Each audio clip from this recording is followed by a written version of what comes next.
Questi i dati comunicati dalla Prefettura di Agrigento in tema di coronavirus e dei casi che si sono registrati nella nostra provincia. Alle ore 17 di ieri, 25 marzo, i tamponi effettuati sono stati 649 e positivi sono risultati ben 52 persone. Questa è la distribuzione nella nostra provincia: Agrigento 7, Aragona 1, Camastra 1, Canicattì 2, Favara 3, Licata 3, Menfi 4, Montallegro 1, Palma di Montechiaro 3, Raffadali 1, Ribera 6, Santa Margherita del Belice 1, Sciacca 18, Siculiana 1. A questi bisogna aggiungere i 2 casi positivi al tampone post mortem di un pensionato di Agrigento e di un 70enne di Mussomeli deceduto all'ospedale di Agrigento. Gli agrigentini ricoverati negli ospedali della Sicilia sono così suddivisi: 1 a Sciacca, 2 a Caltagirone, 5 a Caltanissetta, 3 a Enna, 1 a Marsala, 1 a Trapani, 1 a Partinico. Ai fini statistici, la città di Agrigento ha visto aumentare i casi di persone affette da coronavirus negli ultimi 3 giorni con questo andamento. Giorno 23 marzo 45 casi, 24 marzo salgono a 47, ieri 25 marzo a 50. Sui 2 nuovi casi registrati ieri risultano ricoverati una presso il reparto di malattie infettive dell'ospedale Sant'Elia di Caltanissetta, l'altro presso l'ospedale reparto malattie infettive di Enna. Intanto il sindaco Lillo Firetto lancia un appello verso i messaggi farlocchi che arrivano tramite WhatsApp che hanno effetti devastanti.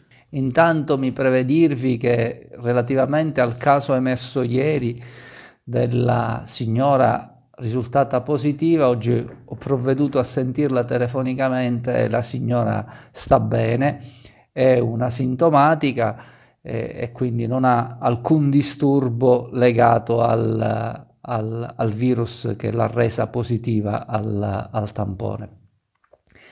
Oggi la notizia è di 2 nuovi casi di risultati positivi al coronavirus. In questi 2 casi entrambi sono persone che risultano ricoverate perché presentano i caratteri tipici, la sintomatologia tipica del virus.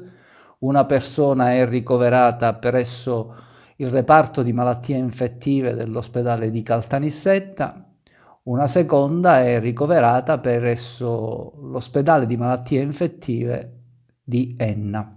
Abbiamo oggi provveduto ad incrociare i dati del comune, quindi del COC, Centro Operativo di Protezione Civile Comunale, con quelli dell'ASP di Agrigento. Finalmente, all'esito di questo incrocio dei dati, noi oggi possiamo dire di avere ben oltre 700 nostri concittadini che si trovano in una condizione di quarantena, che stanno scontando quindi una quarantena. Altro tema che vorrei affrontare con voi è quello delle fake news che in questo momento circolano. Cioè molti fanno circolare attraverso il sistema di WhatsApp talvolta dei messaggi che non sono assolutamente verificati. Ecco, vorrei dire a chi si rende autore, magari a volte lo si fa senza pensarci 2 volte, a volte magari è un istinto tentare di avvertire altri, però si sappia che le conseguenze, non la volontà, ma le conseguenze di atti di questo tipo, quando non sono verificati e invece si dice che sono fatti certificati, hanno effetti che sono devastanti, hanno effetti che a volte sono anche criminali, mi si permetta di dirlo, e credo che dovremmo avere maggiore rispetto per i tanti anziani, per coloro che in tante corsie del nostro paese, della nostra amata Italia, stanno soffrendo le pene dell'inferno dentro reparti di terapia intensiva. Quindi abbiamo a che fare con una vicenda che è molto seria e quindi per tutti quanti noi occorre che ci sia ragionevolezza e responsabilità.